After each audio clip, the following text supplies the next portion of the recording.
અમે વિધાનસભાના ઉમેદવાર સહિત ગંગાનગર સવારે સંતોષ માતાના દર્શન કરી અને મેં પ્રવાસ ચાલુ કર્યો છે મારો લોકસંપર્ક. જે રીતે બધા જ ગામોની અંદરથી અમને બહુ જ મળી રહ્યો છે, લોકોના આશીર્વાદ મળી રહ્યા છે.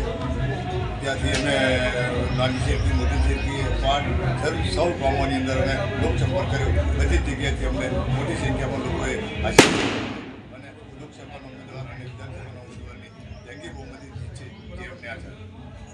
આજે વાઘોડિયા વિધાનસભામાં સવારે ગંગાનગર સંતોષી માતાજીના દર્શન કરીને નીકળ્યા. અલગ અલગ ગ્રામ્ય વિસ્તારમાં પ્રચાર અને જનસંપર્ક લોકોની સાથે વાતચીત કરીને લોકોની વ્યથા અને વેદના જે છે એ જાણવાના પ્રયાસ અંતે જનસંપર્ક દરેક ગામોમાં કરી રહ્યા છે. સાથે લોકસભા